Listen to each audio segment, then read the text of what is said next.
এৰো city অথবা satellite township বা উন্নয়নৰ বাবে চৰকাৰে 2662 বিঘা মাটি অধিগ্ৰহণ কৰিবলৈ লৈছে আৰু চৰকাৰৰ বাবে গুৱাহাটীখনৰ সম্প্ৰসাৰণ আৰু গুৱাহাটী মেট্ৰপলিটান ডেভেলপমেণ্ট অথৰিটিৰ সম্প্ৰসাৰণ অত্যন্ত জৰুৰী। বিপৰীতে এই কৃষক আৰু গাঁওবাসীৰ বাবে নিজৰ পৈতৃক মাটিখিনি অত্যন্ত জৰুৰী। এতিয়া গুৱাহাটী মেট্ৰপলিটান ডেভেলপমেণ্ট অথৰিটিয়ে 3টা পৰ্যায়ত 3খন নতুন চহৰ নিৰ্মাণৰ পৰিকল্পনা কৰিছে। এই 3খন নতুন চহৰৰ ভিতৰত 3 নম্বৰ চহৰখন এই অঞ্চলটোত অৱস্থিত হ'ব। আপোনালোকে কেমেৰাই দেখুৱাব, আপোনালোকে এই পাহাৰ আৰু পথাৰ এই চকুৰে মনিব পৰা পৰ্যন্ত যিমানখিনি পথৰুৱা মাটি আছে এই গোটেইখিনি মাটি চৰকাৰে অধিগ্ৰহণ কৰিব। ইয়াৰ উপৰিও আমাৰ কেমেৰাৰ পিছফালে থকা ৰাস্তাৰ সিপাৰে থকা গোটেই ৰেল লাইন পাৰ হৈ বিস্তীৰ্ণ অঞ্চল চৰকাৰে অধিগ্ৰহণ কৰিব। এতিয়া এই যে 3টা পৰ্যায়ৰ 3খন চহৰ হ'ব নতুন, এই 3খন চহৰৰ 3 নম্বৰ যিখন চহৰ সাউথ ৱেষ্ট GMDA দক্ষিণ পশ্চিম GMDAৰ অধীনত হ'ব।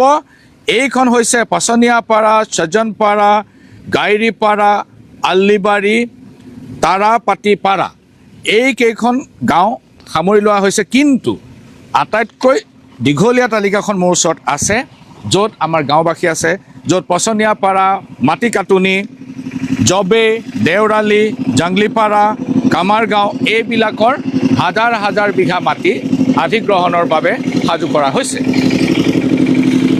এই কামখিনি কৰিবলৈ গৈ চৰকাৰে এখেতলোকক জাননী জাৰি কৰিছে যে আপোনালোকে নিজৰ মাটিৰ কাগজ পত্ৰ দিয়ক, আমি মাটি অধিগ্ৰহণ কৰিম।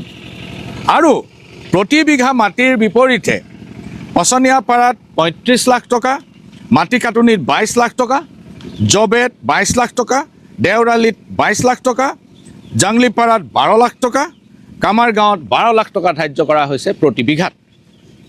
কিমান মাটি অধিগ্ৰহণ কৰিব এই অঞ্চলটোৰ? 2662 বিঘা। ইয়াৰ স্থানীয় গাঁওবাসী ৰাইজে মাটি দিবলৈ অস্বীকাৰ কৰিছে, কাৰণ তেওঁলোকৰ মতে 5টা-6টা প্ৰজন্মই যি মাটিত ভোগ কৰি আছে সেই মাটি এৰি দিলে তেওঁলোক যাব ক'লৈ? ইয়ালৈ ডাঙৰ ডাঙৰ কৰ্পৰেট গোষ্ঠী আহিব, আম্বানী আহিব, আদানী আহিব, তেওঁলোকে নিজা নিজা ঘৰ বনাব, নিজৰ নিজৰ টাউনশ্বিপ বনাব, কিন্তু আমাৰ গাঁৱৰ মানুহবোৰ ক'লৈ যাব? গুৰগাঁও, নয়ডা এইবিলাকৰ মানুহ ক'লৈ গ'ল? তেওঁলোক নোহোৱা হৈ গ'ল। ডাঙৰ চহৰ হ'ল, এৰো চিটি হ'ল গুৰগাঁৱত। নয়ডাত সম্প্ৰসাৰণ ইমান চলিছে যে নয়ডা এক্সটেনশ্যন, প্ৰথমতে নয়ডা কৰিলে, তাৰপিছত নয়ডা এক্সটেনশ্যন, এতিয়া গ্ৰেটাৰ নয়ডা, ই সম্প্ৰসাৰিত হৈ গৈ আছে। দিল্লীত মিৰাট পৰ্যন্ত সম্প্ৰসাৰণ হৈছে। গাজিয়াবাদ, তাত পুৰণা হাৰিয়ানী মানুহ আছিল, কৃষক আছিল, তেওঁলোকৰ মাটি গুচি গ'ল। এতিয়া আমি এজন এজনকৈ প্ৰশ্ন কৰিম, এই ভূমি হেৰুৱাবলৈ যিসকল এতিয়া প্ৰায় তেওঁলোক অৱস্থা বেয়া, তেওঁলোকে কোনো কাৰণতে মাটি এৰি দিব নিবিচাৰে আৰু ভূমি হেৰুৱাৰ বেদনাত তেওঁলোক ক্লিষ্ট, সেই মানুহখিনিক আমি কথা পাতিম। মই আহিছোঁ, আপোনাৰ নামটো? মোৰ নাম দীনেশ দাস। দীনেশ দাস, আপোনাৰ ঘৰ? ঘৰ মোৰ কছাৰী আলিবাৰীত, আচ্ছা, ৰাণী বজাৰৰ কাষতে। আচ্ছা, কছাৰী আলিবাৰীত আপোনাৰ মাটি যাব নেকি এতিয়া? কছাৰী আলিবাৰী এনলিষ্টেড কৰিছে 3 নম্বৰ সেই সাউথ ৱেষ্ট হেৰিত, কিন্তু এতিয়াও কোনো জাননী দিয়া নাই। কিন্তু খেনা আলিবাৰীত মোৰ কৃষিভূমি আছে। খেনা আলিবাৰীত আপোনাৰ মাটি আছে? মোৰ তাতে মই পথাৰৰ মাটি আছে, খেতি কৰোঁ। আচ্ছা, আপুনি সেইখিনি মাটিৰ আপুনি নটিচ পাইছে? নাই পোৱা। নাই পোৱা। আপোনাৰ কেতিয়াৰ পৰা এইখিনি মাটি আপুনি ভোগ কৰি আছে আপোনাৰ পৰিয়ালে? আমাৰতো 3টা প্ৰজন্ম, মই 3টা, এতিয়া বাবাটো 4টা প্ৰজন্ম টকাৰ পৰা। চ' দীনেশ দাস, আপোনাৰ চৰকাৰে এতিয়া মাটি অধিগ্ৰহণ কৰিব আৰু গুৱাহাটীখন সম্প্ৰসাৰণ কৰাটো অত্যন্ত জৰুৰী। তেনেকুৱা অৱস্থাত আপোনালোকে যদি মাটি নিদিয়ে তে গুৱাহাটী কেনেকৈ সম্প্ৰসাৰণ হ'ব?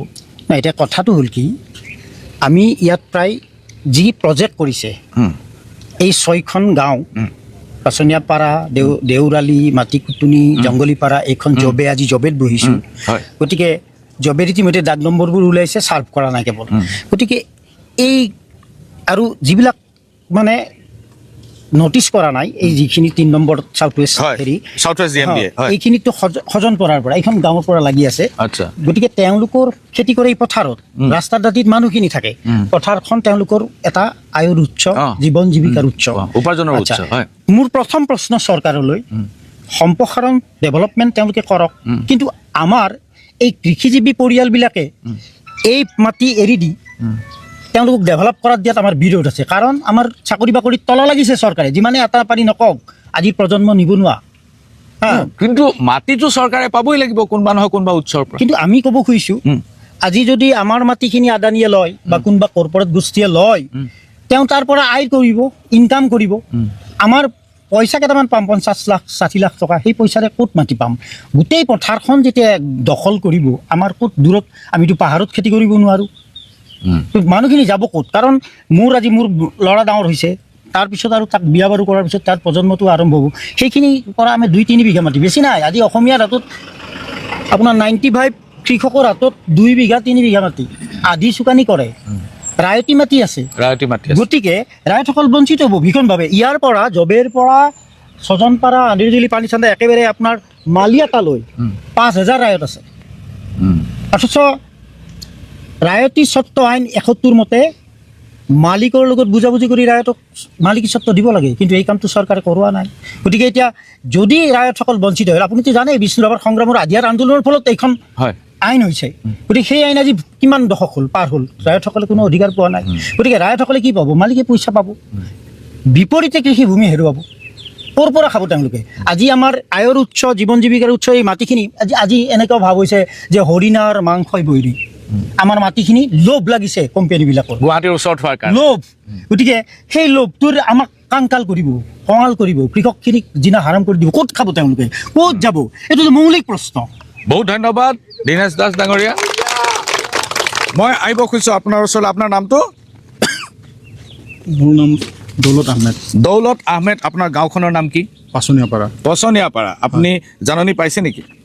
বৰ্তমান পোৱা নাই, কিন্তু পাচনীয়াপাৰা ইতিমধ্যে পাচনীয়াপাৰাত মোৰ খেতিৰ মাটি আছে। হয়, খেতিৰ মাটি এনে 10 বিঘামান আছে।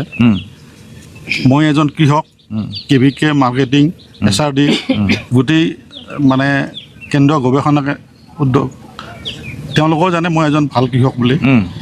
যে মোৰ মাটি ৰেলৱেত গ'ল, ৰেলৱেত যোৱাৰ পাছত ৰেল লাইনত গ'ল, আছাম ৰাইফলক 6 বিঘা মাটি দিলোঁ, আমাৰ পৈতৃক সম্পত্তি। তাৰ পাছত আৰু অলপতে 4 লেন কৰিলে, 4 লেনত 2 ঠাইত মোৰ মাটি গ'ল। এইবিলাক যদি মাটি এনেকৈ দিয়ে থাকিব লাগে আমি চৰকাৰক, তেতিয়াহ'লে আমাৰ জেনেৰেশ্যনটো, আমাৰ উৎপাদন, মোৰ চাকৰি বাকৰি নাই, মই কৃষিৰ ওপৰতে জীৱিকা নিৰ্বাহ কৰি আছোঁ। মোৰ 2টা ল'ৰা, ধান বিকি মই পঢ়ুৱাই আছোঁ কলেজত, বেলেগ উৎপাদন নাই মোৰ। সেইবিলাক কৰিয়ে আমি মানে দিনে ৰাতি খেতিৰ ওপৰতে নিৰ্ভৰ কৰোঁ আমি। এতিয়া আপোনাৰ পচনীয়াপাৰাত 35 লাখকৈ দিছে বিঘা, আপোনাৰ আপত্তি কিয়? 1 কোটি টকা দিলেও মোক পইচা নালাগে ছাৰ। মই তাৰমানে পইচা কটা আজি আছে, কালি গাড়ী মটৰ কিনি ল'ৰা ছোৱালীক বা বিল্ডিং এটা বনালোঁ, ভূমিকম্প আহিল, শেষ হ'ল, পিছৰ জেনেৰেশ্যনে কি খাব? সেই পইচাৰ লালচা চৰকাৰে দেখালে ভাল নালাগে।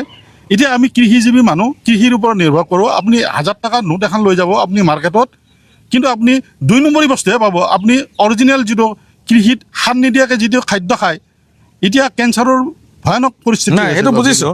এতিয়া যদি আপোনাৰ চৰকাৰে গুৱাহাটী উন্নয়নৰ কাৰণে মাটি বিচাৰিছে, আপোনাৰ যথেষ্ট মাটি আছে, যে আপোনাৰ নিচিনা মানুহে যদি মাটি নিদিয়ে তেতিয়াহ'লে গুৱাহাটী উন্নয়ন হ'ব কেনেকৈ? উন্নয়ন নালাগে ছাৰ।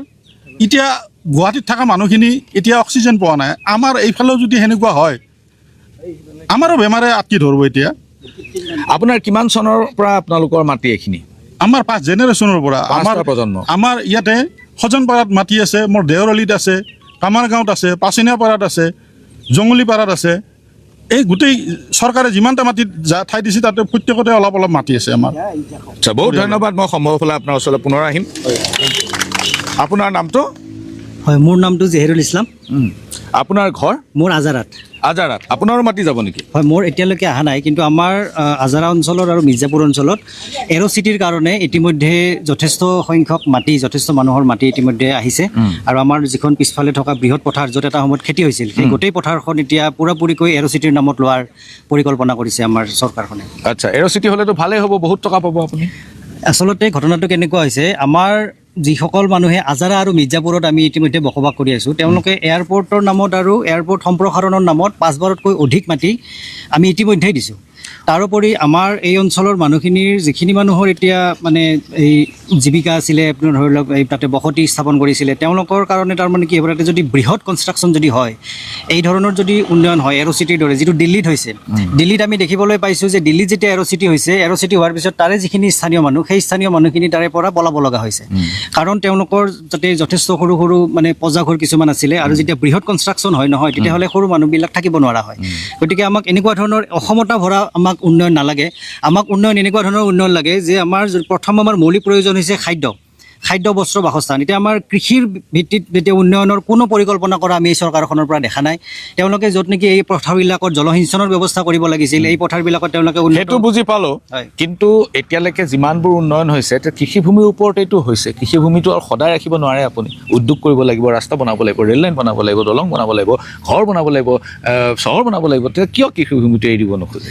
আচলতে মই সেইটো কথাই ক'লোঁ আপোনাক। আৰু কোনেও পৰা নাই, উত্তৰ প্ৰদেশত, হাৰিয়ানাত, ৰাজস্থানত কোনেওতো ৰাখিব পৰা নাই, চৰকাৰেতো লৈছে, এতিয়া কি কৰিব আপুনি?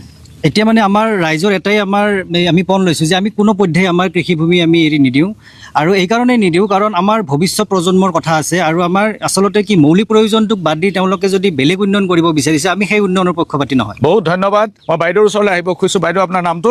নমস্কাৰ, মোৰ নাম শ্ৰী ভাৰতী দেৱী। ভাৰতী দেৱী, আপোনাৰ ঘৰ ক'ত? মোৰ ঘৰ বঙাৰা সৰুকৈতেহতিত। আপোনাৰ মাটি যোৱাৰ আশংকা আছে নেকি? আশংকা আছে। কিমান মাটি আছে? ইমান মাটি মোৰ প্ৰায় 5.5 বিঘাৰ মাটি, তাৰমানে জংগলীপাৰা আৰু দেউৰালি আৰু গৌনী থান বুলি কয়, তাৰ ওচৰতে সেইখিনিত তাৰমানে মোৰ যাব। এতিয়া আগতে আপোনাৰ মাটি গৈছে নেকি? আগতে গৈছে। কিহত গৈছে? কিহত? যেতিয়া টিপু লাইটি লৈছিল তেতিয়া আমাৰ সন্তালা গাঁৱতে 2014 চনত তাতে সন্তালাত মোৰ মাটি আছিল, মোৰ খাজ ম্যাদী মাটি, তাত 1.5 বিঘা গৈছে। কিমান টকা পালে? মই প্ৰায় 13 লাখ টকা পাইছিলো। 13 লাখ। পইচা পালে কি হ'ব ছাৰ? পইচা আজি আছে কালি নাই। 13 লাখ টকা কি কৰিলে? 13 লাখ টকা দি মই এজনী ছোৱালীক 15 চনত বিয়া দিছো, তাৰ নামত 11 লাখ টকা খৰচ কৰিছো। সেই পইচা ছাৰ গুচি গৈছে। আজি মাটি আছে, মাটিখিনি আমাৰ থাকিব, কিন্তু টকা আজি আছে কালি নাই। ছোৱালীৰ বিয়াত 11 লাখ টকা গুচি গ'ল। বহুত ধন্যবাদ, বহুত ধন্যবাদ। বাইদেউ, আপোনাৰ নাম কি? নমস্কাৰ, মোৰ নাম শ্ৰী বাসন্তী দাস। বাসন্তী দাস, আপোনাৰ ঘৰ? ৰায়বতী ছাৰ। ৰায়বতীত আপোনাৰ মাটি গৈছে নেকি? গৈছে ছাৰ, মাটি কুটনি মাটি আমাৰ 1 বিঘা গৈছে, কিন্তু 2000 টকা পাইছো বনে। 2000 টকা পাইছে? কেনেকে? কিমান সুখৰ বিষয় আমাৰ। নাই, মাটি কুটুতিনিত আপোনাৰ মাটি গুচি গ'ল? কিহৰ, কি প্ৰজেক্টত গ'ল? কি ৰেল লাইনত গ'ল? আৰু আপুনি কিমান টকা পালে? 2000। প্ৰিয় দৰ্শক, মাত্ৰ 2000 টকা পাইছে। কিমান বিঘা মাটি? 1 বিঘা আৰু অন্য কি আছে নেকি বেছি? 1 বিঘা 1.5 কঠা মাটি ৰেল লাইনৰ নামত গুচি গ'ল, কিন্তু বাসন্তী দাস বাইদেৱে মাত্ৰ পালে 2000 টকা। সেই 2000 টকা কোনে দিলে আপোনাক? চৰকাৰী ছাৰ, কিমান বাৰ গৈছো, যাই 2000 টকা খালাচ কৰিছো। 2000 টকা পাইছে? বেছি খৰচ গৈছে ছাৰ। 2000 বেছি খৰচ গৈছে। সেই মাটিখিনি আপোনাৰ এনেই গ'ল? এনেই গৈছে। কিয় নাপালে আপুনি পইচা? আপোনাৰ নামত নাছিল নেকি মাটিটো? আছিল ছাৰ, দেউতাকৰ নামত, কিন্তু পইচাটো তেতিয়া কমকৈ দিছে, ভেলু কমকৈ দিছে, 2000 দিছে। মাত্ৰ 2000 টকা দিছে এবিঘা মাটি ৰেল লাইনত। এতিয়া জবেত মাটি আছে ছাৰ, মাটি আমি এৰি নিদিওঁ। 3 ভাগৰ মাটি আছে, 3 বিঘা, সেই মাটি আমি এৰি নিদিওঁ। এতিয়া খেতি কৰি খাই আছে, বৰডাকা গুচি গ'ল, ঢুকাল। এতিয়া মাজু ডেকা আছে, সদ ডেকা আছে, বৰডেকাৰ ল'ৰা আছে, তেওঁলোকে মাটি এৰি নিদিয়ে। বহুত ধন্যবাদ বাসন্তী বাইদেউ। আপোনাৰ নামটো? মোৰ নামটো ঋত্বিক শইকীয়া। আমি উচ্ছেদ বিৰোধী ভূমি অধিকাৰ সংগ্ৰামী। আচ্ছা, ঋত্বিক শইকীয়াৰ ঘৰ ক'ত? মই থাকোঁ গুৱাহাটীত। গুৱাহাটীত থাকে? আচ্ছা, আপুনি আহিছে আজি এই জবে গাঁৱলৈ আহিছে, এইখিনি মানুহক সংগঠিত কৰি আছে। আপোনাৰ উদ্দেশ্য? আজি যিটো প্ৰশ্ন আপুনি প্ৰথমতে কৰিলে যে উন্নয়নটো আমি বাধা দিছোঁ নেকি, বা চহৰখন আমাক নালাগে নেকি, আমাৰ প্ৰথম প্ৰশ্নটো চৰকাৰলৈ হ'ল যে satellite city, smart city, metro' city, এই শব্দবিলাক যে কৈ আছে, এই যিটো পৰীক্ষা নিৰীক্ষা এইটো সফল হৈছেনে? কাৰণ গুৱাহাটীত যদি আপুনি চায়, গুৱাহাটীত আপুনি নিজেও গুৱাহাটীত থাকে, কথাটো হ'ল গুৱাহাটীত বৰষুণ দিলেই পানী হয়। কিয় হয়? কাৰণ ৰাস্তাটো এতিয়া খালী ঠাই আছে। গুৱাহাটীত বেলেগ খালী ঠাই নাই, খালী ঠাইটো ৰাস্তা আছে, সেইকাৰণে গুৱাহাটীত পানী হয়। আৰু দ্বিতীয় কথাটো হ'ল যে তেওঁলোকে স্মাৰ্ট চিটি, মেট্ৰ' চিটি বা কিবা কিবি যে কৈ আছে, আদৰ্শ গাঁও কিয় নবনায়? মডেল ভিলেজ কৰক। আজি গুৱাহাটীৰ সমস্যাটো কি যে 22 লাখ যে পপুলেশ্যন গুৱাহাটীত হ'বলগীয়া পৰিস্থিতি এটা হৈছে, কিয় হৈছে? কাৰণ সেই গাঁওবিলাকত সেই উপাৰ্জনটো, সেই জীৱিকাটো, সেই পথাৰখন শেষ কৰি পেলালে। কাৰণ তাত কোনো জলসিঞ্চন নাই, তাত কোনো বজাৰ নাই, অকল খেতি কৰিলে নহ'ব। আজি 1 মোন ধানত চৰকাৰে হিচাপ কৰিছেনে সেই কৃষকসকলে কিমান টকা পায়? সেই উপাৰ্জনে বছৰটো চলিব পাৰেনে? আৰু সেই আপুনি নিজে দেখিছা, এইবাৰ মাজুলীত কৃষকে আলু দলিয়াই দিব লগা পৰিস্থিতি হৈছে, শদিয়াত আলু দলিয়াই দিব লগা পৰিস্থিতি হৈছে। তেওঁলোকে কিয় আজি এখন বজাৰ সৃষ্টি নকৰে? সেই যদি বজাৰখন হয়, সেই যদি কৃষি ব্যৱস্থাটো ভাল কৰি দিয়ে, যিটো এনেই টিভিয়ে পত্ৰই চবতে কৈ থাকে, কিন্তু কথা হ'ল সেই ব্যৱস্থাটো যদি ঠিক কৰি দিয়ে, তেতিয়া সেই মানুহখিনি গুৱাহাটীলৈ অহাৰ প্ৰয়োজনে নাই। আপুনি উচ্ছেদ বিৰোধী ভূমি অধিকাৰ সংগ্ৰাম সমিতি নেকি? আচ্ছা, এইটো আপুনি থাকে গুৱাহাটীত, আপুনি গুৱাহাটীৰ পৰা আহিছে, আৰু এখেতলোক থাকে জবে বা পচনীয়াপাৰা এইবিলাকত থাকে। এতিয়া আপুনি এইটোক লৈ কি ৰাজনীতি কৰিব বিচাৰে নেকি? নাই, নহয়, ৰাজনীতি নহয়। মই এটা কৃষকৰ পৰিয়ালৰ পৰা অহা, মই শিৱসাগৰত জন্ম। আৰু আমি আচলতে কৃষক সংগঠনত প্ৰচাৰ বুজিছো, বুজি পাইছো। আৰু কিন্তু ৰাজনীতিক আপুনি এই ইছ্যুটো লৈ আন্দোলনমুখী পৰিস্থিতি এটা সৃষ্টি কৰাৰ কাৰণ কি? নহয়, চাওক, আপোনালোকে সেইটো ক'ব পাৰে আন্দোলনমুখী নহয়। আচলতে আমি আমাৰ যিটো তেওঁলোকে যিটো কৈ থাকে যে সভ্যতাৰ যুঁজ, এইটো আচলতে আমাৰ সভ্যতা। আমি যদিও এৰি থৈছোঁ, মই আজি গুৱাহাটীত কিয় আহিব লগা, মোৰ উপাৰ্জনটো কৰে সেই শিৱসাগৰ গাঁওখনত নাই, সেই কৃষিভূমি নাই, সেইকাৰণে মই গুৱাহাটীলৈ আহিব লগা। আপোনাৰ কৃষিভূমি ক'ত গ'ল? পানীয়ে খহালে নে ONGC ল'লে? পানী খহালে, ৰাইট। গতিকে কথাটো হ'ল আমি চহৰমুখী কিয় হ'ব লগা হৈছে? আমি চহৰমুখী হ'ব লগা হৈছে কাৰণ সেইখন আদৰ্শ গাঁওখন নাই। আজি আপুনিও জানে যে শিৱসাগৰ ভটিয়াপাৰত কি হৈছে। সেই গেছ নিৰ্গমন হোৱাৰ পিছত সেইজন শ্ৰীকৃষ্ণগড়লৈ কি ক'লে? আমি কম্পেনচেশ্যন দিলোঁ, মানুহজনটো মৰি গ'ল। তাৰ আগত বাগজানত কি হৈছে? সেনেকেই পণবন্দী কৰা হৈছে মানুহবিলাক। যদি আমি তাত যদি আমি এখন আদৰ্শ গাঁও কৰোঁ, সেইটো কি আপত্তি আছে? বহুত ধন্যবাদ। মই লগ পাম আকৌ পুনৰ। প্ৰিয় দৰ্শক, বাণিজ্যিক বিৰতিলৈ যোৱাৰ পূৰ্বে মই আপোনালোকক কওঁ যে এইসকল গাঁওবাসী তেওঁলোকে ইয়াৰ পূৰ্বেও মাটি হেৰুৱাইছে। আছাম ৰাইফলছে লৈছে, নেশ্যনেল হাইৱে নিৰ্মাণৰ নামত লৈছে, ৰেল লাইন নিৰ্মাণৰ নামত লৈছে। তেওঁলোকৰ বিঘাই বিঘাই মাটি গৈ আছে, আৰু কোনো গাঁওবাসীয়ে এতিয়ালৈকে 1 বিঘা মাটিৰ বিনিময়ত মাত্ৰ 2000 টকা লাভ কৰিছে। গতিকে এওঁলোকৰ স্বাভাৱিক আশংকাটো একেবাৰে নুই কৰিব নোৱাৰি। কিন্তু এই গুৱাহাটীৰ সমীপৰ পলাশবাৰী আৰু আজাৰা ৰাজচক্ৰৰ এই গাঁওবোৰ সঁচাকৈয়ে গাঁওবাসীৰ হাতত থাকিবনে? এইটোৱে হৈছে ডাঙৰ প্ৰশ্ন, কাৰণ সম্প্ৰসাৰণ নিশ্চিত চৰকাৰৰ ভূমিকা অত্যন্ত আগ্ৰাসী। বাণিজ্যিক বিৰতিৰ পাছত পুনৰ আলোচনা জবে গাঁৱত, য'ত হাজাৰ হাজাৰ কৃষকে হেৰুৱাবৰ আশংকা হৈছে মাটি। তেওঁলোকে এটা নহয়, দুটা নহয়, তিনিটা নহয়, 5টা 6টা প্ৰজন্ম খেতি কৰি থকা মাটিবোৰ এতিয়া গুৱাহাটীৰ সম্প্ৰসাৰণৰ নামত তেওঁলোকে হেৰুৱাৰ আশংকা কৰিছে, আৰু ইতিমধ্যে বহুতলৈ জাননী জাৰি কৰা হৈছে, আৰু মাটি অধিগ্ৰহণৰ বিনিময়ত ইতিমধ্যে ক্ষতিপূৰণো ঘোষণা কৰা হৈছে। কিন্তু কৃষক ৰাইজে মাটি এৰি দিব নিবিচাৰে। কিহৰ কাৰণে? যে তেওঁলোকে ইতিমধ্যেই ৰেল লাইনৰ নামত, আছাম ৰাইফলছৰ নামত, IIIT নামত অথবা নেশ্যনেল হাইৱেৰ নামত যিমানবোৰ মাটি গ'ল, যিমানবোৰ ক্ষতিপূৰণ পালে, তাৰ 1 টকাও তেওঁলোকে ৰাখিব পৰা নাই। কিন্তু মাটিটো প্ৰজন্মৰ পিছত প্ৰজন্ম ৰৈ থাকিব, সেইটোৱে তেওঁলোকৰ আশংকা। মই আহিব খুজিছোঁ, আপোনাৰ নামটো? মোৰ নাম শ্ৰী অনিল বড়ো। অনিল বড়ো। আপোনাৰ ঘৰ? মোৰ ঘৰ সন্তলা। এনে মোৰ যিকেইখন গাঁও মানে এৰ'চিটি আৰু চেটেলাইট টাউনশ্বিপ ল'ব বিচাৰে, তাৰে মোৰ মালিয়া তালাটত মাটি আছে। মালিয়া লাটত মাটি আছে। মালিয়া তালাটত। আচ্ছা, এতিয়া অনিল বড়ো, হয় অনিল বড়ো, আপুনি এজন জনজাতি মানুহ, হয় আৰু মাটি যিবোৰ অঞ্চলৰ পৰা যাব, এই অঞ্চলবোৰ একাংশ ৰাভা হাছং স্বায়ত্তশাসিত পৰিষদৰ অন্তৰ্গত। হয় এই মাটি উচ্ছেদ কৰিবলৈ লৈছে, এতিয়া ৰাভা হাছং স্বায়ত্ত পৰিষদৰ ভূমিকাটো কি? এতিয়া চাওক, বা ট্ৰাইবেল সংঘৰ ভূমিকাটো কি? এতিয়া ট্ৰাইবেল সংঘৰ ভূমিকা বা ৰাভা সংগঠনৰ ভূমিকা কি আমি নাজানো, কিন্তু কথাটো হ'ল আমাক বেল সংৰক্ষণ কৰিব লাগে। ট্ৰাইবেল বেল্ট আজি ব্লকবিলাক সংকুচিত হৈ আছে, বিভিন্ন উদ্যোগ কাৰখানা বা নন ট্ৰাইবেল মানুহৰ বাসভূমি হৈছে। কেনেকৈ হ'বলৈ পালে? গতিকে আমি ভাবোঁ যে বেলসমূহ সংৰক্ষিত কৰিব লাগে। ইয়াতে নন বেলো আছে, ট্ৰাইবেল বেলৰো মাটি আছে, 2টা শ্ৰেণীৰে মাটি আছে ইয়াতে। এতিয়া কথাটো হ'ল আমাক উন্নয়ন লাগে, কিন্তু উন্নয়ন কৃষিভিত্তিত উন্নয়ন কৰিব লাগে।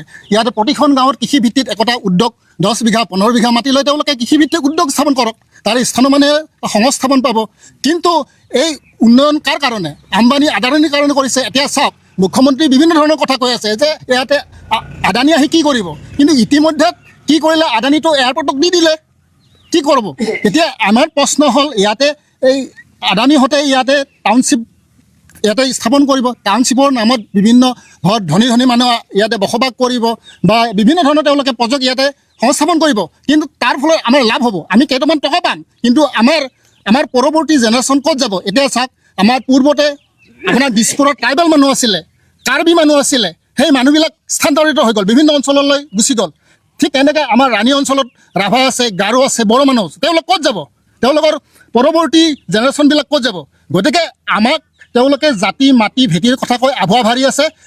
এইফালে তেওঁলোকে কি আম্বানী যিকেইটা জনজাতি সংগঠন, ট্ৰাইবেল সংঘ, ৰাভা হাছং স্বায়ত্ত পৰিষদ, তেওঁলোকেতো একো কোৱা নাই। তেওঁলোকক আমি দাবী জনাইছোঁ যে ট্ৰাইবেল বেল্ট তেওঁলোকে সংৰক্ষণ কৰাৰ কাৰণে এই এৰ'চিটি আৰু চেটেলাইট টাউনশ্বিপৰ বিৰুদ্ধে তেওঁলোকে ওলাই আহক, মাত মাতক। তেতিয়াহে আমাৰ জনজাতি মানুহখিনি সুৰক্ষিত হ'ব, আমাৰ অঞ্চলৰ ভূমি আমি সংৰক্ষিত কৰিব পাৰিম। আমাৰ চাওক আজি 95% মানুহ ইয়াৰে কৃষক, কৃষি কৰ্ম কৰিয়ে তেওঁলোকে জীৱিকা অৰ্জন কৰি আছে। গতিকে এই মাটিখিনিও যদি যায়, এতিয়া আপুনি কৈছে ইতিমধ্যে আপোনালোকে জানে আছাম ৰাইফলছে মাটি ল'লে, আপোনাৰ এই টিপু লাইটিত আমাৰ মাটি গ'ল, এতিয়া মালিয়া তালাটত আমাৰ 2 বিঘা মাটি আছে, সেইখিনিও যদি গুচি যায় বা এৰ'চিটি বা এয়াৰফৰ্চে অধিকৰণ 5 বাৰমান কৰিলে অলৰেডি। গতিকে তাৰ পিছতো যদি আৰু বাৰে বাৰে তেওঁলোকে আমাৰ মাটি যিখিনি বাচি আছে সেইখিনি অধিগ্ৰহণ কৰে, তেতিয়াহ'লে আমাৰ অৱস্থা কি হ'ব? আমাৰ জাতি মাটি ভেটি তেওঁলোকে কথা কোৱা এই শ্লোগানটো কি বুজি পাইছোঁ। আবাস হৈছে নেকি? অনিল বড়ো, মই সম্ভৱ হ'লে আপোনাৰ ওচৰলৈ পুনৰ আহিম। আপোনাৰ ঘৰ? মোৰ ঘৰ আজাৰাত। আজাৰা কোন জেগাত? আজাৰা লোৱাৰ মিৰ্জাপুৰ। লোৱাৰ মিৰ্জাপুৰ, তাৰমানে একেবাৰে এয়াৰপৰ্টৰ ওচৰতে নেকি? হয়। আপোনাৰ নামটো? মোৰ নাম মহম্মদ শ্বৰিফুদ্দিন আহমেদ। শ্বৰিফুদ্দিন আহমেদ, আপোনাৰ মাটি যোৱাৰ আশংকা আছে নেকি? হয় আছে। কেনেকৈ? আমাৰ অলৰেডি মানে মাটি মানে নটিচ আহি গৈছে আজাৰা, গৰল আৰু মিৰ্জাপুৰ, আৰু এই মাটিখিনি আমাৰ পূৰ্বপুৰুষৰে মাটি হয়, আৰু আমাৰ মানুহখিনি ইয়াতে এই মাটিখিনি দিব নিবিচাৰিলে চৰকাৰে মানে আমাৰ মানে ডেভেলপটোৰ নামত আমিতো আগতে কেইবাবাৰো মাটি দিছোঁ, মোটামুটি 5 বাৰমান দিছোঁ 1962ৰ পৰা বৰ্তমানলৈকে মানে 2024লৈকে আমি মাটি দিছোঁ। তাৰপিছত যদি আৰু এই যি অলপ মাটি আছে এইখিনি মাটি যদি আমাৰ লৈ যায়, কিন্তু আমাৰ থকা মানে যিবিলাক আমাৰ প্ৰবঞ্জন আহিব তেওঁলোকৰ কাৰণে কোনো মানে ব্যৱস্থাই নাথাকিব। এতিয়া যিখিনি অলপ অলপ মাটি আছে, আপোনাৰ তাত উচ্ছেদ হৈছে নেকি ইতিমধ্যে? উচ্ছেদ হোৱা নাই, এনে আমাৰ মেইন ৰোডৰ ওচৰত কেইখনমান ডোকান বনাইছিলে, সেইটো ভাঙি দিছে তেখেতসকলে, বাকী আৰু বেলেগ উচ্ছেদ। কিন্তু কিছুমানে জাননী পাইছে? জাননী মেক্সিমামে পাইছে। আচ্ছা, উচ্ছেদ হ'ব। আপোনাৰ ক্ষতিপূৰণ কিমান ঘোষণা কৰিছে? ক্ষতিপূৰণ মোৰ এনেই আগতে গৈছে 17 বিঘামান মাটি গৈছে এয়াৰপৰ্টৰ নামত। কিমান পালে? 3 কোটি কিমান 52 লাখ এনেকুৱা পাইছে। বহুত টকা পাইছে আপুনি। আমাৰ মানে কথা হৈছে আমাৰ যৌথ পৰিয়াল মোটামুটি মেম্বাৰ আমাৰ দাদা খুদা মিলি আমি মানে ভাই ককাই মিলি প্ৰায় 28 জন আছোঁ। আচ্ছা, 28 জনৰ মাজত 3 কোটি টকা ভাগ হৈছে? 3 কোটি টকা ভাগ হৈছে। আচ্ছা, তো কিমানকৈ পাইছে আপুনি? কিমান পালে? মই 20 লাখ পাইছোঁ। কি কৰিলে পইচা? সেই 20 লাখটো অলপমান মানে কি কৰিলোঁ, ঘৰত লগাই দিলোঁ, আৰু অকণমান আছে সেইখিনিৰে আকৌ মানে কিবা এটা প্লেনিং কৰি থৈ দিছোঁ যে অলপ মাটি পালে কিনিম, কিন্তু যিটো পইচা মাটি কিনিম বুলি ভাবিছোঁ, কিন্তু সেই পৰিমাণৰ মানে পইচাৰে নোজোৰে। 20 লাখ টকাৰ আপুনি কমেও 10 লাখ টকা নিশ্চয় ঘৰত লগালে, আৰু 10 লাখ টকাতো আপুনি মাটি 1 চুকুটো নাপায়? ক'তো নাপায়। ডিচি আৰু চিএমে মোটামুটি মাটি এৰি দিবলৈ অনুৰোধ কৰিছে। আচ্ছা, আপোনাক মুখ্যমন্ত্ৰীয়ে মাতিছিলে আপোনালোকক নে মেট্ৰ' ডিচিও মাতিছিলে? না, গাঁৱৰ মাতা বুলি কৈছে, হয়, তেওঁলোক গৈছিলে। আচ্ছা, গৈ কি কথা পাতিলে সেইটো আলোচনা হোৱা নাই, কৰিম বুলি কৈ আছে, এতিয়া কৰিব তেওঁলোকে। আচ্ছা, বহুত ধন্যবাদ। মই সম্ভৱ হ'লে আপোনাৰ ওচৰলৈ পুনৰ আহিম। আপোনাৰ নামটো? মোৰ নাম শ্ৰী দুৰ্গেশ্বৰ দাস। দুৰ্গেশ্বৰ দাসৰ ঘৰ ক'ত? মোৰ কছাৰী আল্লিবাৰী। কছাৰী আল্লিবাৰী। আপোনাৰ 25 আপোনাৰ 23, 29 আছে নেকি? 23, 28 কি কয়? 23, 28 কাগজ আছে নেকি আপোনাৰ হাতত? কাগজ মানে কথা একেবাৰে পুৰাণাবিলাক তাৰমানে নোহোৱাই হৈ গৈছে। আচ্ছা, আছে তথাপি বহুত আছে। দেউতাকৰ দিনৰ পৰাই, ককাৰ দিনৰ পৰা আছে। ককাৰ দিনৰ। আচ্ছা, আপোনাৰ কিমান মাটি যোৱাৰ আশংকা আছে? আমাৰ তাৰমানে আমাৰো যৌথ পৰিয়ালে ইতিমধ্যে তাৰমানে ভাগ ভাগ হৈছোঁ, যদিও তাৰমানে প্ৰায় 4-5 ভাই আমি আছিলোঁ। আচ্ছা, এতিয়া ভাগবিলাক এতিয়া বেছি নাই আৰু খুব কমকৈ আছে। আচ্ছা, আৰু যিহেতু মোৰ তলত আৰু মোৰ ল'ৰা 2জন আছে, মোৰ তাতে যিখিনি আছে যে 2-3 কথা মাতি মাত্ৰ, তাৰো বস্তি এটা আছে তাৰে মাজত। গতিকে মোৰ যিখিনি মোৰ জেনেৰেশ্যনটো সেইখিনি মাটি যদি এৰি দিব লগা হয়, ক'ত যাব? একোৱে নাথাকিব। বহুত ধন্যবাদ। মই আহিম আপোনাৰ ওচৰলৈ। বাইদেউ, আপোনাৰ নামটো? নমস্কাৰ, মোৰ নাম মিছ চাহানাৰা বেগম। চাহানাৰা বেগমৰ ঘৰ? খেনা আল্লিবাৰী। খেনা আল্লিবাৰীটো যাব মাটি? হয়, জাননী ইতিমধ্যে জাননী আহিছে। আপোনালোকৰ হাতত কাগজ পত্ৰ আছে? আপোনালোক ৰায়ত নে নিজৰ মাটি? সেইটো হেৰি মোৰ শাহু শহুৰে কিনা, মই যিখিনি ঠাইত আছোঁ 1 কঠা মাটি, আৰু মই খেনা আল্লিবাৰীৰে ছোৱালী। মোৰ মানে ককাৰ দেউতা চব মানে ইয়াতে আৰু। হয়, মই ইয়াৰে। এতিয়া আপুনি মাটি 1 কঠা আছে, তাতে আপোনাৰ ঘৰ? হয় মই তাতে আছোঁ আৰু মোৰ হাজবেণ্ড ঢুকাইছে এবছৰ হৈ গ'ল মোৰ আচ্ছা। ল'ৰা দুটাও সৰু দুটা ল'ৰা আচ্ছা মই মানে মই যদি ভেটিটো গুচি যাম মই কেনেকৈ মানে কি মোৰতো মাটি কিনা সক্ষম নাই আৰু মোৰ বাচ্ছা দুটা সৰু মই কেনেকৈ মই মাটি কিনি পেলাই ঘৰ বা মই বেলেগত মানে মই ঘৰ ভাড়া লৈ পেলাই মই বাচ্ছাকেইটা ডাঙৰ কৰা আৰুতো খৰচ আজিকালিতো মানে বস্তুৰ দাম বহুত মই কেনেকৈ মানে চলি মই চিন্তা কৰি মানে পাণ নোপোৱা হৈছোঁ। আপোনাৰ সেইটো ভেটি মাটি হয় খেতি মাটি আছে নেকি? খেতি মাটি মোৰ নাই আচ্ছা। মোৰ মা দেউতাৰ আছে তেওঁলোকৰ ফালেও মানে জাননী গৈছে আচ্ছা হয় তেওঁলোকৰো জাননী গৈছে হয় মা দেউতাও নাই আচ্ছা হয় এতিয়া মই যে গৈ পেলাই যে তাত যে আশ্ৰয় ল'ম হয় সেইটোও সম্ভৱ নহয় সম্ভৱ নহয়। আচ্ছা বহুত ধন্যবাদ মই আহিম সম্ভৱ হ'লে আপোনাৰ ওচৰলৈ আপোনাৰ নামটো? মোৰ নাম অমৰ আলী খণ্ডকাৰ অমৰ আলী খণ্ডকাৰ ঘৰ ক'ত? পাচনীয়াপাৰা পচনীয়াপাৰা আপোনাৰ কিমান মাটি যাব? মোৰ 2 কঠা মাটি অলৰেডি নোটিছ কৰিছে মোক নোটিছ মানে একবাৰ কাগজ জমা দিব দিলে আমি জালুকবাৰী সময় জিলাত জমা দিলোঁ তাৰপিছত আকৌ দ্বিতীয়বাৰ আকৌ কাগজ জমা দিব দিছে ভেৰিফিকেশ্যনৰ কাৰণে সেইটো জমা দিলোঁ মোৰ 2 কঠা মাটি আছে মোৰ বস্তি মাটি। কেতিয়া লৈছিলে? মই এইটো মাটিটো মই লৈছোঁ একচুৱেলি মাটিটো মোৰ মিছেছৰ নামত আছে মোৰ মিছেছ ইয়াৰে ছোৱালী হয় মই ইয়াৰে নহয় কিন্তু 2007 চনত লোৱা গৈছে 7 চনত আচ্ছা এতিয়া আপুনিতো ক্ষতিপূৰণ পাব 28 কাগজ আছে 23 28 আছে আচ্ছা আপুনিতো এতিয়া ক্ষতিপূৰণ পাব ক্ষতিপূৰণ সেইখিনি দি মোৰতো আপোনাৰ যিখিনি আপোনাৰ খৰচ কৰিছোঁ আপোনাৰ ঘৰ চৰ বনাইছোঁ তাততো একো নহ'ব আপোনাৰ 35 লাখ টকা বিঘা দিছে চৰকাৰে মই 35 লাখ পাব মাননীয় আপোনাৰ মাটি কিমান আছে? 2 কঠা 2 কঠাত আপুনি কিমান পাবগে? 14 লাখ টকা ভেলু পাম আচ্ছা 14 লাখ টকা ভেলু পাব 14 লাখ টকা মোৰ মাটি ফিল্ডিং আৰু সেই কৰোঁতে গৈছে গুচি আচ্ছা এইখিনিতে লৈছোঁ ক্ষণিক সময়ৰ বাণিজ্যিক বিৰতি মেজমেলত মাটি হেৰুৱাৰ আশংকা থকা লোকসকলৰ লগত আমাৰ আলোচনা আজি আমি আলোচনা কৰি আছোঁ উচ্ছেদৰ জাননী পোৱা উচ্ছেদৰ আশংকা থকা একাংশ মানুহৰ লগত গুৱাহাটী সম্প্ৰসাৰণ হ'ব পলাশবাৰী আৰু আজাৰা ৰাজহ চক্ৰৰ 2662 বিঘা মাটি চৰকাৰে অধিগ্ৰহণ কৰিব। ইয়াৰ পূৰ্বেও এই অঞ্চলটোৰ মানুহে IIIT Assam rifles rail line national highway সকলোৰে নামত মাটি দিব লগা হৈছে কোনোবাই যদি 10 লাখ টকা পাইছে কোনোবাই পাইছে মাত্ৰ 2000 টকা। মই আহিছোঁ আপোনাৰ ওচৰলৈ আপোনাৰ নামটো? মোৰ নাম শ্ৰী দুৰ্গেশ্বৰ দাস। দুৰ্গেশ্বৰ দাসৰ ঘৰ বঙৰাত ঘৰ হয় আপোনাৰ মাটি উচ্ছেদৰ আশংকা আছে নেকি? আছে আচ্ছা আপোনাৰ কিমান মাটি আছে? মোৰ 6 বিঘা মাটি আছে। কোন জেগাত আছে?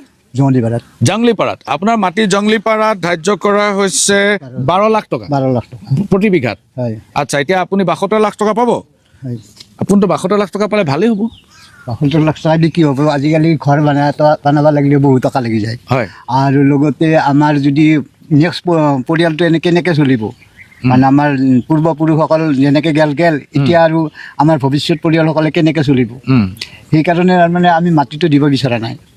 আচ্ছা কিন্তু আপোনাৰ যদি ক্ষতিপূৰণ বঢ়াই দিয়ে তেতিয়া আপুনি দিব নেকি? নাই সেইটোও কেনেকৈ হ'ব কিন্তু বঢ়ালে কি হ'ব আমাৰ মাটিটোতো আৰু বাঢ়ি নাযায় বা ক'ৰবাত পাম আমি এনেকুৱা নাই গোটেই মাটি অধিগ্ৰহণ কৰিব আমি ক'ত গুচি যাম। কিন্তু ইতিমধ্যে আপোনাৰ চৰকাৰে মাটি ল'ব বুলি বদ্ধপৰিকৰ আপোনাৰ মাটি এনেও যাব আপুনি কিয় এৰি দিব নোখোজে? আমি ভৱিষ্যতৰ কাৰণে আমি এইটো কথা কৰি আছোঁ আমি এতিয়া বাধা দি আছোঁ কি আমিতো আৰু কিবা কৰি আমাৰ আৰু গেলে বয়স আমি কেইদিন থাকিম কিন্তু আমাৰ ভৱিষ্যত পৰিয়ালবিলাক কেনেকৈ চলিব ভৱিষ্যতৰ আমাৰ বঙাৰাৰ নাম এটা সময়ত নাইকিয়া হৈ যাব বা জংলীপাৰাৰ নাম নাইকিয়া হৈ যাব এতিয়া তাৰ জংলীপাৰা হৈ নাথাকিব বা বিয়া দিয়া হৈ নাথাকিব বা আমাৰ জবি এইবিলাক গাঁও কোনোদিন নাম নাথাকিব ইয়াত বেলেগ চিটিটো আহিয়ে গৈছে নামটোতে মানে বদলাই দিছে ইতিমধ্যে। বহুত ধন্যবাদ আপোনাৰ নামটো? মৌৰাম চন্দ্ৰ ৰাজবংশী আপোনাৰ ঘৰ? মোৰ ঘৰ এনেই পলাশবাৰী সমষ্টি আমাৰ ৰায়বুৰী বুলি কয় পইতা আইডি আমাৰ লাট। আচ্ছা আপোনাৰ কিমান মাটি আছে? মোৰ ইয়াতে 2 ঠাইত আছে এটা হ'ল কামাৰগাঁও লাটৰ সেইটো মাটি মোৰ নিজা নহয় সেইটো ৰাইটি খাওঁ আৰু সেই ৰাইটিতে মই খেতি প্ৰায় 3.5 বিঘা মাটি খেতি কৰি বৰ্তি খাই লৈ আছোঁ। আপোনাৰ মাটিৰ আচল মালিক কোন? আচল মাটিক এই তেওঁলোক এনেই শুনা হিচাপে নহিদাৰ বাসিন্দা বুলি শুনিছিলোঁ আৰু তেওঁলোকৰ প্ৰভাত গোস্বামী নাৰায়ণ গোস্বামী আৰু কোনোবা হেৰি আছে কিন্তু তেওঁলোক মাৰা গৈছে আৰু তেওঁলোকৰ নাতিপুতি বা তেওঁলোকৰ পৰিবাৰ এনেকুৱাহে আছে। এতিয়া যদি ক্ষতিপূৰণ দিয়ে তেতিয়াহ'লে আপুনি পাবনে তেওঁলোকে পাব? এতিয়া ছাৰ ক্ষতিপূৰণ পালেতো মাটিৰ মালিকেহে পাব মইতো ৰাইটিহে এই ৰাইটিটো দিয়া হৈছিল মোক 1965 চনত এইটো কেঁচা পাতা হিচাপে দিয়া হৈছিল আৰু 1975 চনত এইটো মানে পকা পাতা বুলি কয় সেইটো দিয়া হৈছে আৰু এতিয়া খতিয়ান আচ্ছা খতিয়ানত আছে হয় আচ্ছা এতিয়া এতিয়া আপোনাৰ মাটিটো চৰকাৰে অধিগ্ৰহণ কৰিবলৈ তেনেই সহজ হৈ আছে আপুনি ৰায়তহে হয় আপোনাৰ মালিকে যদি কৈ দিয়ে মই মাটি দিম তেতিয়াতো আপুনি একো কৰিব নোৱাৰে একো কৰিব নোৱাৰোঁ কিন্তু চৰকাৰৰ প্ৰতি এটা অনুৰোধ এইটোৱে যে আমাৰ যে চৰকাৰে সততে কৈ আহি আছে যে মাটি ভেটি ইত্যাদি মানে মানুহক তেওঁলোকে হেৰি দিব সংৰক্ষণ কৰিব কিন্তু তাৰ ঠাইত আমাৰ এতিয়া কি কৰা হৈছে অলপমান মাটি আছে তাতে আমি প্ৰৱৰ্তন কৰি পেলাই কোনোমতে জীয়াই থৈ আছোঁ কিন্তু সেইখিনি মাটিও যদি আমাক উচ্ছেদ কৰে তেতিয়াহ'লে আমি কি কৰিম গতিকে চৰকাৰৰ ওচৰত আমাৰ বিনম্ৰ অনুৰোধ যাতে তেখেতসকলে চৰকাৰৰ যদি সঁচাকৈয়ে প্ৰয়োজন আছে মাটি নিয়ক উচিত মূল্য দিয়ক নতুবা মাটিৰ সলনি মাটি দিয়ক আমাক মাটিৰ সলনি মাটি দিয়ক ইয়াৰ আগতে মই এটা কথা ক'ব খুজিছোঁ মোৰ মাটি কুটনি অঞ্চলত মোৰ দেউতাৰ নামত মাটি আছিল প্ৰায়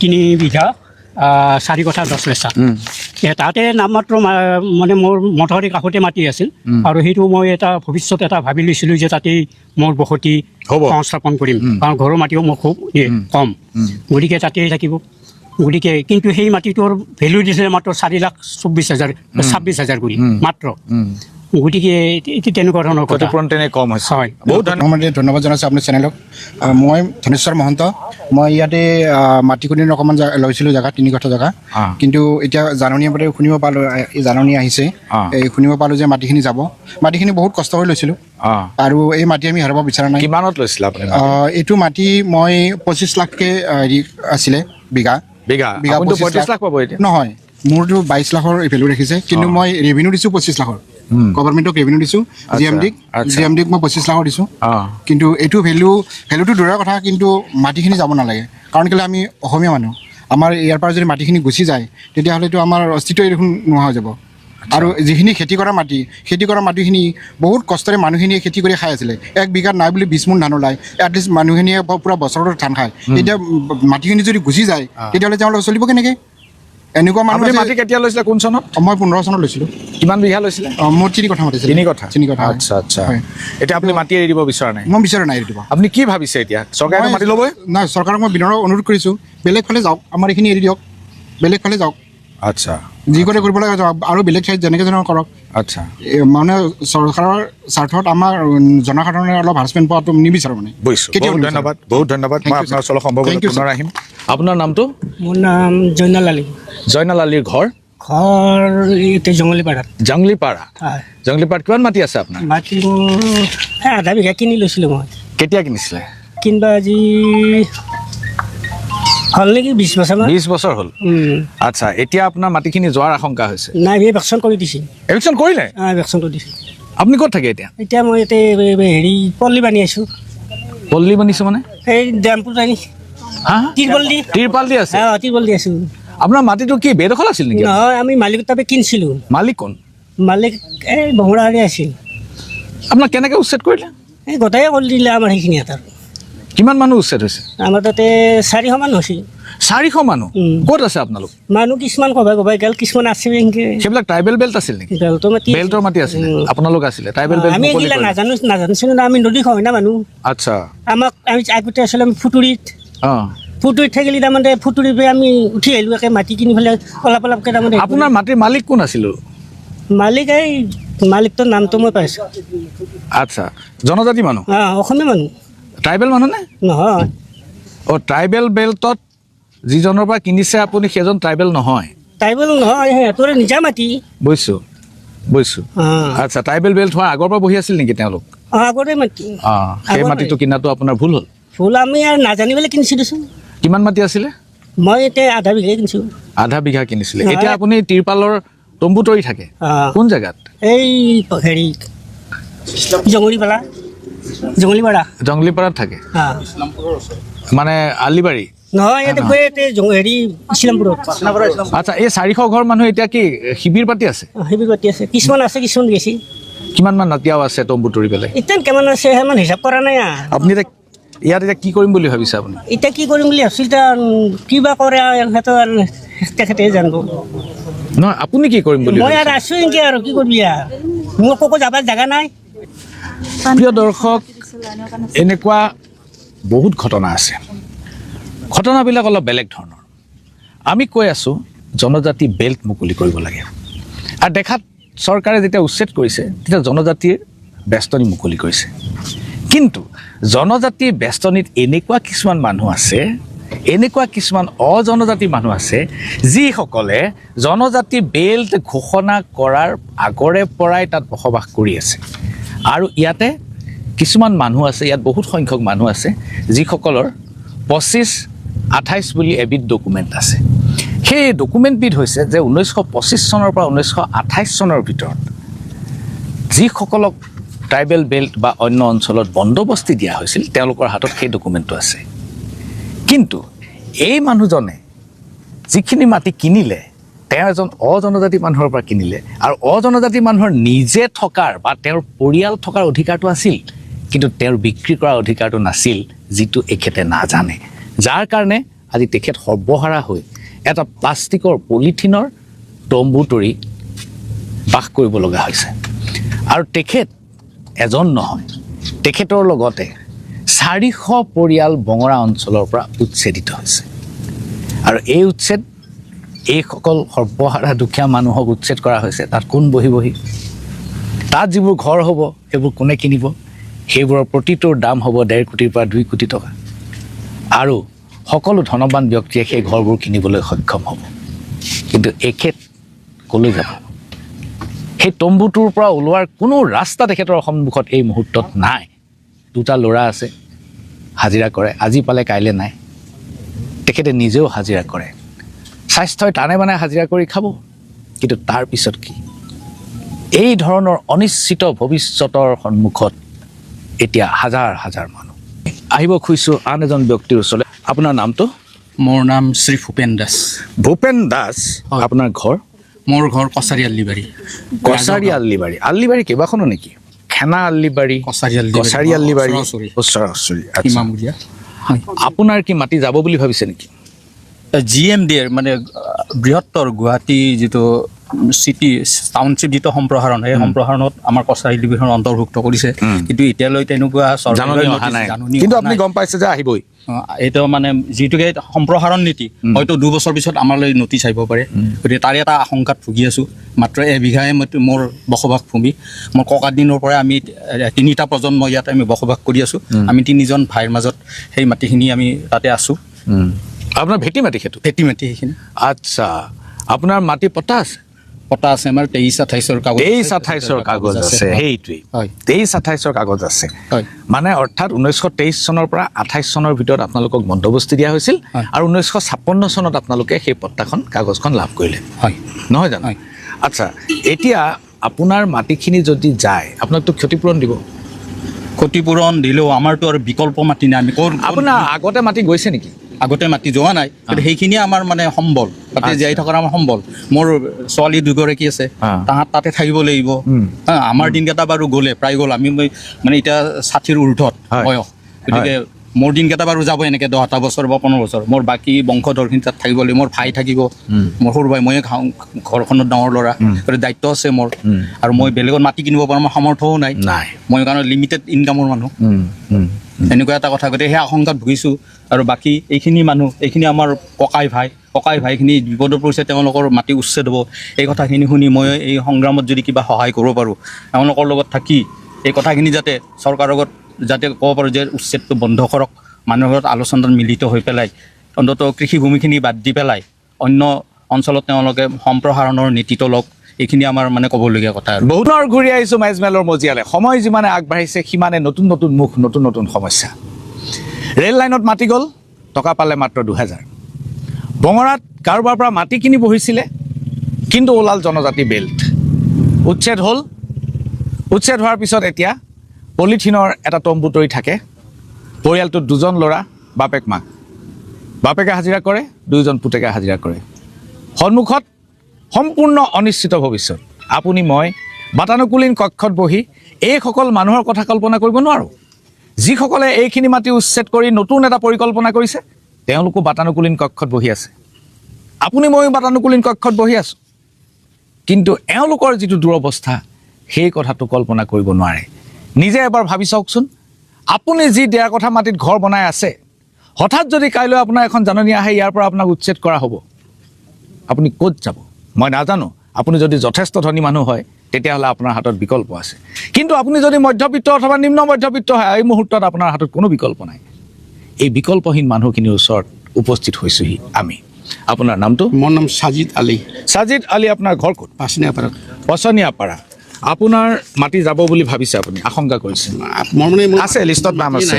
মাটি নাই, মাটি নাই। মোৰ আছাম ৰাইফলছৰ মাটি আমি 4 বিঘাৰ মাটি গৈছে। কিমান টকা পালে? টকা মানে আমাৰ অলৰেডি ফাদাৰে জানে, কিন্তু কিছু পাইছিলে, কিন্তু টকাটো নাথাকে, খৰচ হৈ গ'ল চব। টকাটো খৰচ হৈ গ'ল? হয়। সেই টকাৰ এটকাৰ ভাগো আপুনি পালেনে? অলপ পাইছোঁ, বেছি নহয়। কিমান মান পালে? ধৰ 10-15 হাজাৰ সেনেকৈ পাইছোঁ। 10-15 হাজাৰ? হয়। আৰু আপোনাৰ দেউতাৰ পৰা লৈছিলে মাটিখিনি? দেউতাৰ মাটি আছিলে। দেউতাৰ মাটি, বুজিছোঁ। ৰায়ত আছিলে। ৰায়ত আছিলে? হয়। আচ্ছা, তাৰমানে ৰায়তী স্বত্ব থকাৰ কাৰণে আপুনি যিমান টকা পালে, মালিকেও তাৰ আধা পালে? মালিকে পাইছে আৰু আমাৰ ভাইবিলাক আছিল। ভাইবিলাকে পাইছে। মালিকে কিমান পায়? মালিকেতো বহুত টকা পাইছে, সেইটো আমি গম পাইছোঁ, বহুত টকা পাইছে বুলি গম পাইছোঁ। কিন্তু আপুনি ৰায়ত কাৰণে আপুনি নাপালে? নাপালোঁ। হয়, নাপালোঁ। আপোনাৰ কেইজন ককাই ভাই? মোৰতো 6জন আছিল, 3জন ঢুকাইছে আৰু 3জন আছে। যিকেইজন 6জন আছিলে, সেই 6জনৰ আটাইবোৰ পৰিয়ালে পইচা পাইছেনে? দেউতাই ভাগ কৰি দিছেনে? দিছে। যদি আপুনি 15,000 টকা পাইছে, তেতিয়াহ'লে 6-15 90। আপোনালোক ককাই ভাই 5জনৰ মাজত 90,000 টকা ভাগ হ'ল। আৰু মই ধৰি ল'লোঁ দেউতাই 10,000 টকা ৰাখিলে, 1 লাখ টকা ঢুকাইছে। আমাৰ দেউতা ঢুকাইছে, এতিয়াহে ঢুকাইছে, কিন্তু যেতিয়া পইচাটো পাইছিলে তেতিয়াতো আছিলে? আছিল। অঁ, গতিকে মই ধৰি লৈছোঁ আপোনালোকে 1 লাখ টকা পালে, তাতকৈ নাই পোৱা। 4 বিঘা মাটি। হয়। প্ৰিয় দৰ্শক, এইটো এটা বেলেগ ধৰণৰ কেছ। এই কেছটো হ'ল যে এখেতসকল ৰায়ত। এতিয়া যিখন জমাবন্দী, তাত 2জন মানুহৰ নাম লিখা থাকে, মাটি মালিক আৰু ৰায়ত। মাটি মালিক, এই অঞ্চলটোৰ যিসকল মাটি মালিক, তেওঁলোকৰ বহুতেই ঢুকাইছে। তেওঁলোকৰ পুত্ৰ পৰিবাৰ কোনেও গম নাপায় যে এই অঞ্চলত তেওঁলোকৰ মাটি আছে। বহুতে গম নাপায়, বহুতে জানে। কিন্তু তেওঁলোকৰ এতিয়া যেতিয়া উচ্ছেদৰ জাননী হ'ব, তেতিয়া সেই জমাবন্দীত থকা অৰিজিনেল মাটি মালিকলৈ জাননীখন যাব। এওঁলোকে গম নোপোৱাকৈ হয়তো জাননীখন গুচি যাব, আৰু সেই কম্পেনচেশ্যন, সেই যিটো ক্ষতিপূৰণ, মাটিৰ মালিকজনে হেলা ৰঙে গ্ৰহণ কৰিব। কিয়নো মাটিৰ মালিকজনে জানে যে যিসকল ৰায়তী, এই ৰায়তসকলক উচ্ছেদ কৰা বা তেওঁলোকৰ পৰা মাটিখিনি ঘূৰাই পোৱাৰ কোনো সম্ভাৱনা নাই। প্ৰজন্মৰ পিছত প্ৰজন্ম তেওঁলোকে ভোগ কৰিব। গতিকে মালিকে পইচাটো ৰাখি থৈ দিব। এই যে 32 লাখ, 22 লাখ, 37 লাখ এইবোৰ যে ধাৰ্য কৰিছে, মালিকজনে মাটি ৰাখি থৈ দিব আৰু অলপমান টকা এখেতৰ দৰে ৰায়তীক দিব। আছাম ৰাইফলছত 4 বিঘা মাটি গ'ল। কিন্তু এখেতসকলে, মই যিটো হিচাপ কৰি পাইছোঁ, এখেতৰ দেউতাকে 1 লাখতকৈ বেছি টকা পোৱা নাই। 4 বিঘা মাটিৰ মূল্য কেতিয়াও 1 লাখ টকা হ'ব নোৱাৰে। গতিকে বহুত টকা মাটি মালিকজনে, অৰিজিন মালিকজনে পাই গৈছে, মূল মালিকজনে পাই গৈছে। এনেকৈয়ে যিসকলৰ ৰায়তী স্বত্ব আছে, তেওঁলোকৰ ভৱিষ্যত সম্পূৰ্ণ অন্ধকাৰ, কাৰণ তেওঁলোকে নিচে কম পৰিমাণৰ টকা পাব। এই টকাবোৰ যদিও ধাৰ্য কৰা হৈছে, আপুনি চাওক, পচনিয়াপাৰাত বিঘাই প্ৰতি 35 লাখ, মাটিকাটুনিত 22 লাখ, জবেত 22 লাখ, দেওৰালিত 22 লাখ, জাংগালীপাৰাত 12 লাখ, কামাৰগাঁৱত 12 লাখ প্ৰতি বিঘাত।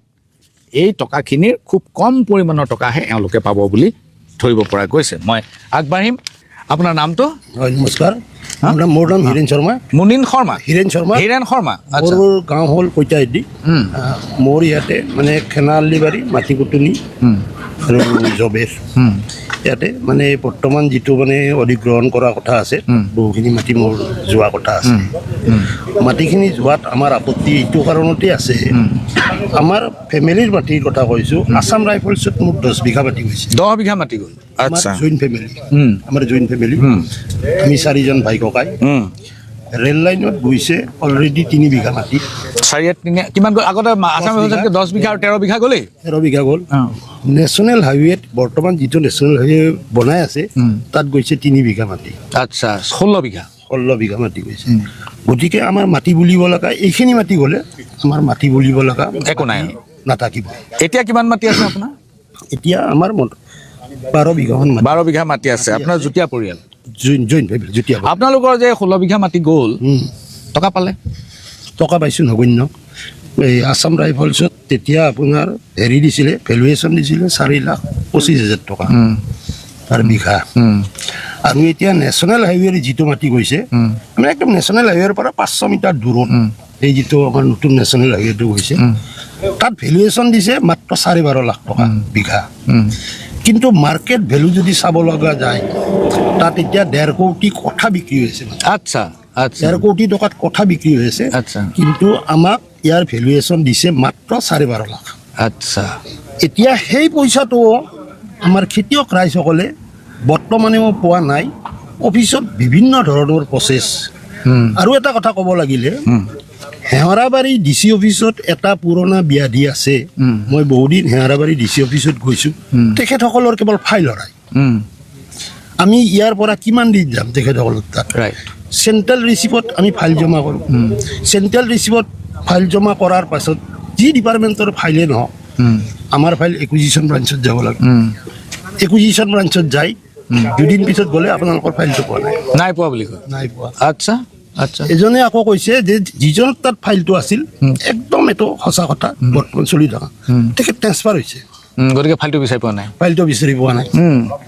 তেতিয়া মই ADC কমপ্লেইন কৰিলোঁ, ছাৰ এনেকুৱা এনেকুৱা কথা, মোৰ ফাইলটো ইয়াতে আছিল, কিন্তু তেখেত ট্ৰেন্সফাৰ হোৱাৰ কাৰণে তেখেতসকলে ফাইলটো বিচাৰি পোৱা নাই।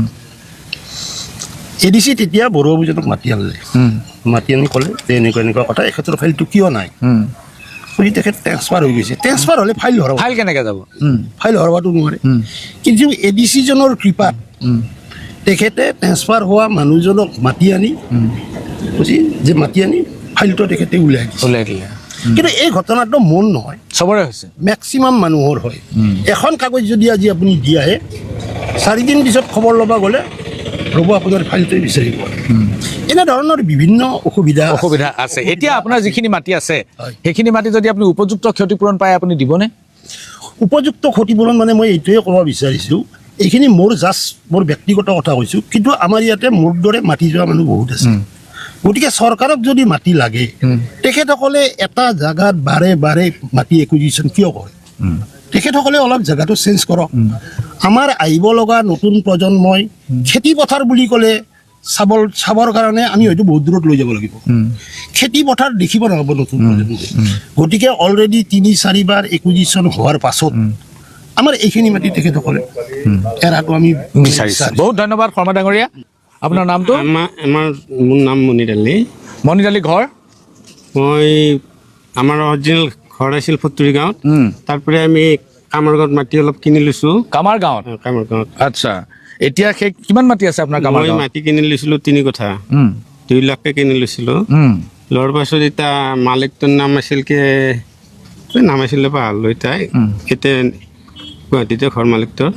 মালিকটো এতিয়া যোৱা নাই মাটিৰ কাষত। এতিয়া মাটিটো আমাৰ এভেকশ্যন গুচিয়ে গ'ল। আপোনাৰ মাটি গুচিয়ে গৈছে, মাটি গোটেই ভাঙি দিছে। এতিয়া তিৰপাল টানি আছোঁ আমি তাতে। আপুনিও তিৰপাল টানি থাকিব লগা হৈছে? টানি থাকি আপুনি 2 লাখকে 3 কঠা মাটি কিনিছিলে?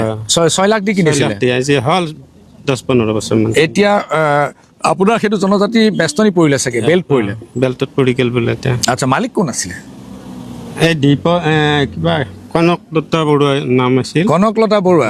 তেওঁতো জনজাতি মানুহ নহয়। আপুনি গম নাপালে? কাগজ পত্ৰ চোৱা নাছিলে? গম মানে আমি আৰু গড়া খহনীয়া মানুহ, তাত মাটি জমি নাই। আৰু তাত আপুনি ফুতুৰিত আছিলে? ফুতুৰিত আছিলোঁ। আচ্ছা আচ্ছা। এতিয়া তাতে মাটিখিনি কিনিলোঁ, থকা জেগা নাই আমাৰ, এতিয়া ল'লোঁ মাটিটো। আচ্ছা, লোৱাৰ পাছত এতিয়া ঘৰ চৰ ভাঙি উৎপাত কৰি দিলে একেবাৰে। এতিয়া আপুনি তিৰপাল টানি আছে? তিৰপাল টানি আপুনি কি কৰে? আমি হাজিৰা কৰি খাওঁ মানুহ। মাথাত চুলি নহয়, কিছু কয়লাত টুকুৰি পাওঁতে ৰেল লাইনত। সেই কষ্টত তাক আমাৰ এতিয়া বৰবাদ কৰি খেলা।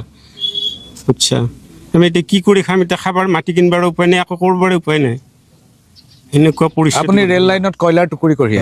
আগত এই মাথাৰ চুলি নোহোৱা কৰি খেলিলোঁ আমি, সেই টুকুৰি মাৰি মাৰি। এতিয়া আমাৰ মাটি এভেকশ্যন কৰি পেলাই সেই ধ্বংস কৰি দিলা। তেওঁলোকে 50 বিঘা মাটি কিনি লৈছে, তেওঁ তাতে এভেকশ্যন নাই তেওঁলোকৰ।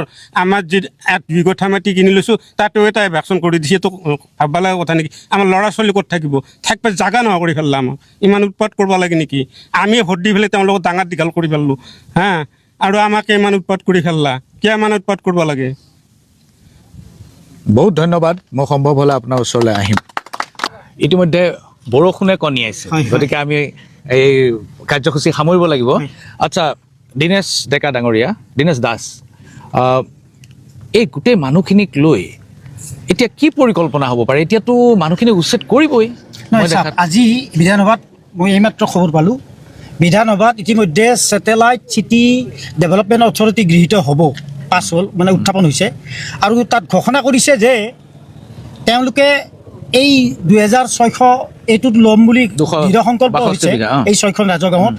তেওঁলোকে আৰু এটা সিদ্ধান্ত লৈছে, সময়ে সময়ে তেওঁলোকে মাটি লৈ থাকিব, যেতিয়া সম্প্ৰসাৰণ কৰি থাকিব। এইটো আজি বিধানসভাৰ সিদ্ধান্ত। আচ্ছা, বিধানসভাতো অখিল গগৈও আছে, অখিল গগৈটো কৃষকৰ নেতা বুলি দাবী কৰে তেওঁ। তাকেইতো আজি অখিল গগৈৰ আমি ৰাইজে বহুত আশা কৰোঁ, আনকি তেওঁক জেল যাওঁতে আমি জামিনদাৰ লৈ গৈছোঁ, তেওঁৰ কাৰণে মুক্তিৰ দাবীত আন্দোলন কৰিছোঁ, কিন্তু সেই অখিল গগৈগৰাকী আজি কিন্তু কৃষকৰ কথা নকয়, তেওঁ থানাৰ কেছৰ কথা কয়, ন' ডাউট সেইবিলাক ক'ব লাগিব, কিন্তু মূল সমস্যা আমাৰ ভেটি কৃষক সেইবিলাকৰ কথা তেওঁ আজি নকয়। আমাৰ দুখ লাগে তাৰমানে, আগৰ অখিল গগৈজন আজি নাই। মই অখিল গগৈৰ দাবী জনাওঁ, কৃষকৰ এই মৌলিক সমস্যা, ভৰিৰ মাটিৰ তলৰ সমস্যাখিনি তেওঁ নাই ধৰক বিধানসভাত। নাই, কিন্তু এতিয়া এই ইছ্যুটোত অখিল গগৈ আপোনাৰ লগত আলোচনা কৰিছে নাই? আমি কাগজ পাতি তেওঁক জমা দিছোঁ ইতিমধ্যে, কিন্তু তেওঁ দাবী কৰিব লাগে, তেওঁ জানে এই অঞ্চলৰ সকলো কথা জানে। আচ্ছা, এতিয়া হেৰিত আপোনাৰ ট্ৰাইবেল সংঘৰ ভূমিকা কি? ট্ৰাইবেল সংঘই তেওঁলোকে আন্দোলন নকৰোঁ বুলি কৈছে, কিন্তু আমি দৃঢ় সংকল্প, ইয়াত 1.5 লাখ পৰিয়াল আছে। এতিয়া যদিও তেওঁলোকে 2662 বিঘা ল'ম বুলি তেওঁলোকে ঘোষণা কৰিছে, পাট্টাদাৰক কিন্তু মতামত জাননী দিয়া নাই, অকল ডাইৰেক্ট আগ্ৰাসন, ডাইৰেক্ট পইচালৈও মাতি দি শেহতীয়াভাৱে মিৰ্জাপুৰক মাতি নি তেওঁ ধমকি দিছে CM-এ। 5 তাৰিখে কৈছে, ৰাণীৰ কথাটো অহাই নাই, কিন্তু তেওঁৰ কথা আমি কেনেকৈ বিশ্বাস কৰোঁ? মিৰ্জাপুৰক প্ৰথমে তেওঁলোকে কৈছে আপোনালোকৰ ঘৰ উচ্ছেদ নকৰোঁ, অথচ 5 তাৰিখে তেওঁলোকক মাতি নি কৈছে আপোনালোকৰ অবজেকশ্যন উঠাই লওক, নহ'লে আপোনালোকক আমি উচ্ছেদ কৰিম, আমাৰ পলম হ'ব। আচ্ছা, এতিয়াতো স্বায়ত্ত পৰিষদৰো নেতাসকল আছে। তাকেইতো এতিয়া আমি দুখ পাইছোঁ, আমি নিজে ৰাভা আসামৰ বাসিন্দা, বেলটোৰ বাসিন্দা, তাৰপিছত আমি বেলটো আমি কোনোদিন ভাঙাৰ কথা কোৱা নাই, ৰাভা আসামৰ বিৰোধী কোনো মন্তব্য কৰা নাই, চব ৰাইজে ৰাভা আসামত আছে। 3খন গাঁও মাত্ৰ, মালিয়াতা, খাটিকৰপা আৰু লোচনাক বাদ দি বাকী গোটেই ট্ৰাইবেল বেল। য'ত 2000 এই যে অনিল বৰুৱাই ক'লে তেওঁৰ মাটি আছে, মালিয়াতাত আপোনাৰ 2211 বিঘা মাটি, 3খন গাঁৱত, লোচনা, খাটিকৰপা, মালিয়াতা। তাৰমানে তাতে স্মাৰ্ট চিটিৰ পাইলট প্ৰজেক্টটো হ'ব। আচ্ছা, আৰম্ভ তাতেই হ'ব। গতিকে ইয়াতে এতিয়া এই যে অথৰিটিটো বনালে, এই অথৰিটিটো তাৰমানে পৰ্যায়ক্ৰমে মাতি ল'ব, তাৰমানে সুদূৰ 19 কিলোমিটাৰ